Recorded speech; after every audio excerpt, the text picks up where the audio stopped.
everybody? Welcome back. We got 10 likes on the video, so we're back for video 2, baby. That's right.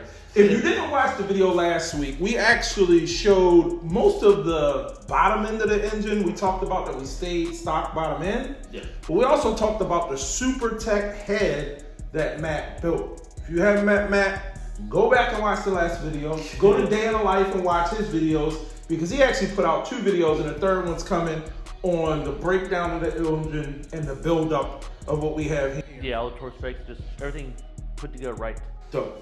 So, Matt, again, last week, mostly bottom end stuff. We talked about the oil pan and the new pickup for the oil pan and all that kind of good stuff. We might actually show you guys the oil pan today and a couple other parts. But let's talk about the top end. We actually put stage 4 cams in here, the Prelude tow, stage 4 cams.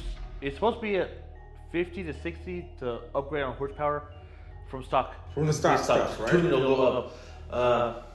Just stock cam gears. Why do we go with stock cam gears? Because we consider we're doing something a little different, right? They have adjustable ones, but we're limited on VTC. The most you can go is like 30 degrees. Any more, you're gonna get pistons, valve hitting. It's slapping. Yep. Not good. Don't want that. So this one is just stock at 25 degrees. Which should be more than enough for what we're 0 to trying 25 to is fine. Back and forth. Once it gets tuned to be all good and stuff. All SuperTech valve, springs, retainers, 97 pounds. And we use the SuperTech Icono valves for both sides. Turbo ones. Titanium retainers, right? Yeah. Everything's ready to handle some power. And did we have the intake on last week? I can't remember. I don't think we did. We didn't. K-Power intake. Now, what's interesting about this, I mean, I hope we attract some Honda people to the channel. Before all the Beamer guys, if you have an E30, you should do a swap with TF. They make a swap for the K24 for the E30, which I think is a perfect application. But everything on this engine is for a trans-mounted motor, right? Because it's front-wheel drive. Yeah. So all of the parts that we're putting on is retrofitting it for rear-wheel drive because we're going longitudinal. That's right. Yes. So this intake from K-Power. They started making regular front-wheel drive manifolds, but I guess the increasement of people saying, I want to do a rear-wheel drive one, they made the first one that came out for the rear-wheel drive K-Series. Really? Yeah. And to me, I mean, there are some pretty gnarly looking intakes out there for K-Series. A lot. Yeah. You can get full carbon, you can get billet, you can get the plenum, you can reverse it and it still bolts up. But the K-Power is nice. It's simple, it makes everything fit. And it's priced right. And I'm gonna be honest, like I keep saying about this build, it's not inexpensive. I think this was like $700 or somewhere. It's not too bad. If you budget all your parts, it's good price for everything. For sure. Let's talk about this, because I know the throttle, if the intake wasn't on, the throttle body wasn't on, what kind of throttle body did we go with? It's going to 74 millimeter. 74 millimeter for a K24? Yeah. Okay. Yeah. Don't need any bigger than 74 millimeter because I have friends running 1,500 horsepower with a 74 millimeter. Same throttle body. Same body size. Right. So our 500 horsepower should not be an issue. Don't go any bigger than 74 because it's just overkill. Overkill. Yep. Interesting. Now, another thing, I know we talked about the drag cartel solution for the crank here, but I don't think we had the water pump on, did we? So when you order a JDM K24, you cannot use the water pump housing, the water pump, because the bolts are off. It's just different dimensions.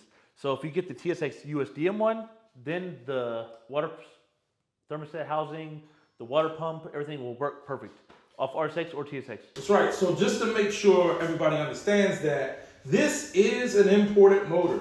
The motor that we're running is a JDM motor. We kind of explained why we did that last week, because I have a VTEC on both cams. And cheaper too. And it's a lot cheaper, right? But there are some things you have to do to make it work, especially with this rear-wheel drive setup. So we had to order some USDM parts and bolt it on to this JDM motor. Filler neck. Now, this is an interesting filler neck. Actually, I posted a couple of pictures on Instagram. If you don't follow me on Instagram, it's plain Jane JDM. If I'm not being lazy, I'm going to insert it right down here, but I'll probably be lazy and won't put the motion graphic in. But this filler neck caught someone's attention that has a K-swapped Miata. I might look up his name just to shout him out, because he reached out and said, where did you get that filler neck from? Because evidently he went through the nightmare that you explained to me about this motor. On front-wheel drive cars, you have to raise the car as high as you can get with the jack to bleed the coolant, or it will not bleed. You'll have air bubbles on here. So you can't get it to burp, basically. Yeah. So what they do is they add a coolant neck right here too, so you can kind of bleed it from a higher point. Yeah. So just to make sense for the non-initiated car people, obviously to cool the car, you run coolant through it, or water, a mixture of water and coolant. As you break in the engine and start it, most times all you have to do is leave the radiator cap off. Exactly. And the pump will kind of prime itself and it'll burp and burp and burp. But this is evidently it's known to be difficult to bleed and get all this will make it a lot easier to get the bubbles out. And a coolant system doesn't function properly, really doesn't function at all with air in it. Yeah. You're going to have issues. Especially the pump just won't function correctly. Yep. All right, what else do we have, Matthew? What else did we work on this week? Looks like we have some sensors back here now. What are the sensors? We have the just a coolant tip, TDC. I forgot what that was. Are those cam positioning sensors? One's top to center. Oh, top to center. Okay. Yeah. Interesting. Now, there's another little interesting part. Come on, go ahead and explain this. This is a weird looking deal. I'll show you guys in some B-roll, but what is this deal? Talk through. So Hybrid Racing makes a swivel thermostat neck. Depending on what radiator you have, the inlets and outlets are always different. So this allows you to turn it whatever direction your outlet is. So it makes it a lot easier and cheaper to fix. So it's almost like a universal thermostat house. Yeah. So you run the car in a rear-wheel drive and then change to a front-wheel drive to a different car. You can just turn the swivel and it works fine. This little electronic part up here, this looks interesting. Something a BMW driver would never know. What is this? VTEC solenoid. Yeah, so this is good. It's going to make it go bop, bop, bop, bop, bop, bop, bop, when I'm on the regulator. That actuates the third lobe on the cams for VTEC. Sweet. We'll show you a picture. You can see these two little lobes on the cam. You see these really large ones in the middle. Yep. That's where on VTEC, when the top of the range and that baby kicks in.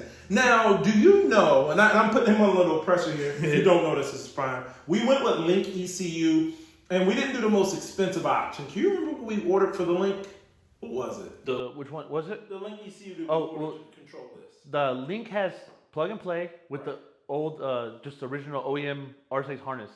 Okay. It's plug and play. That's what we ordered, right? Yes, because it does all the stuff you need to do. Will we be able to, because I remember I was a Honda boy for a very brief time. Yeah. And we all used to run VTEC controllers. So we can affect when the VTEC would turn on. Do you think Link has that still in the programming for the... Yes, my tuner, Jason, stupid fast, Yeah. he's amazing with Link ECU. Awesome. He knows Link inside out. So you can control VTEC, you can control camera angle, you can control everything the motor does.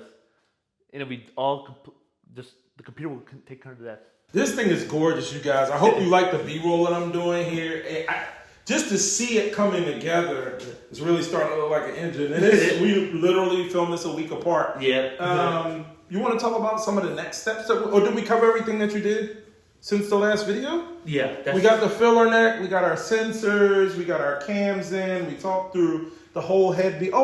Let's talk about you bolting the head on. You sent me a text message that said it was crazy to get this head on, right? Yeah, we do use the L19 head studs, which need to be torqued down to 90 foot-pounds. 90 foot-pounds. I do 3 steps. On those 30, 60, 90. 30 and 60 was okay, but 90 foot-pounds is just like trying to hold foot the over engine here. stand. Yeah, hurt and doing it. Yeah, it's difficult, but it all 90 foot-pounds, so it has a... Now, on these, do you have to do it in a certain pattern? Yes. Okay, to make sure you don't warp, right? Yeah, it's just you start from the middle and then you just go you work outwards. your way out on either side. Yeah. That makes sense. Yeah. And you torque in that same order, 30, like 30, 30 60, 90. Yep. That makes sense to me. It all works out perfect. I just want to look to make sure we did. I don't think we missed. We covered pretty much everything that we've done so far. I'm sorry. No. Next steps are fitting the oil pan. Oil pan. Let's show the oil pan. Let's bust it out. This is like... Here, I'll show this insane thing. So here's the stock one. And here's the TF Works one, right? Much you guys bigger. can see it's much bigger. This one has no baffles. No baffles. And I want to show you in here. Hopefully I'm not... You can see there's little doors in here. Hope you can see that. And what these little doors do is as you're drifting, as you're moving, you can starve the engine of oil because all of the oil will slosh obviously to the opposite direction. You'll always have oil in the pickup area. But you're always going to have oil in the pickup area because these doors close and it traps the oil in this little area where the pickup rests. And I don't think we explained the pickup. I'm assuming people know what a pickup is. But for those that don't know, it's the thing that allows the oil pump to suck oil up. Yep. So you always have oil in the sump with a baffled oil pan. Really important for drifting. It's going to help out. And I mean, you can use a stock pan. You can totally use a stock pan. Just modified because the rack and pinion. Well, no, I'm saying you can drift the stock pan, not for the swap, but there's plenty of people that are drifting non-baffled oil pans. Oh, yeah. We're not going to do that. They just modify it. Yeah, and this one's ready to go. TF does such an amazing job. And let me say something. They're really responsive too. I will say, I'll DM them, I'll call them. They're like on top of it. This little cool little logo here. They do all of this stuff. Is so if you need any parts, just go to the website.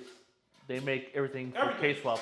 Everything for the K-swap. Yep. Like those guys are committed. I think once we have the car built, hopefully we'll have some money and we'll actually go up and see them because we actually want to tour the car around a little bit.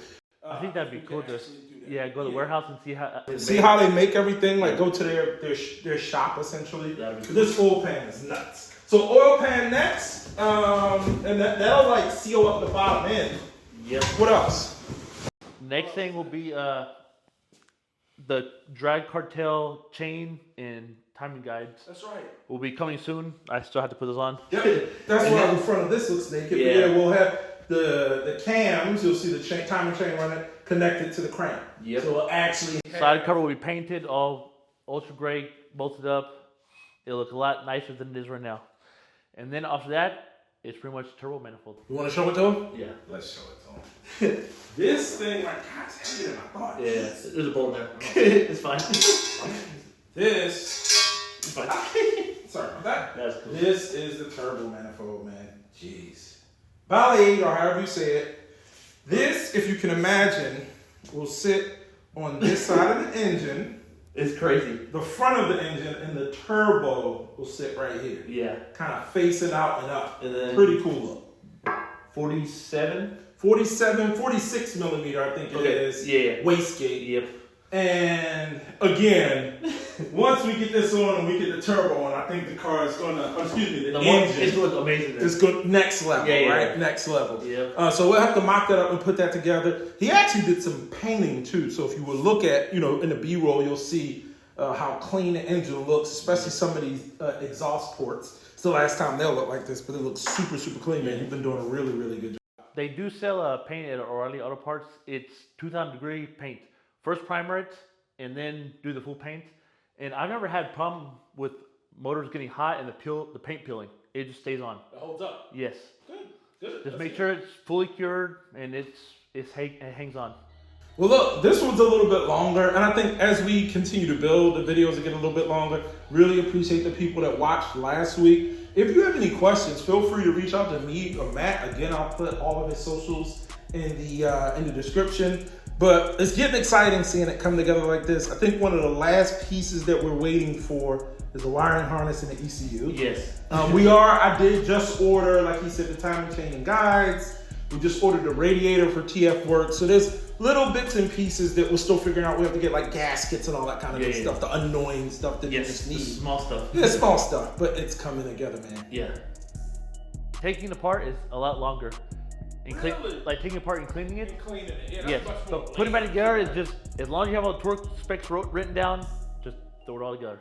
It works. It'll come out nice. Well, I hope you guys enjoyed this installment of my 500 horsepower K24 build with Day in the Life. This is part 2. We'll be back next week with part 3. And we'll show you guys the progress that we have then. It's really getting to the point where it's exciting. Thank you guys for watching. We'll see you in the next video. Peace. Maybe 600 horsepower. Yeah, you say.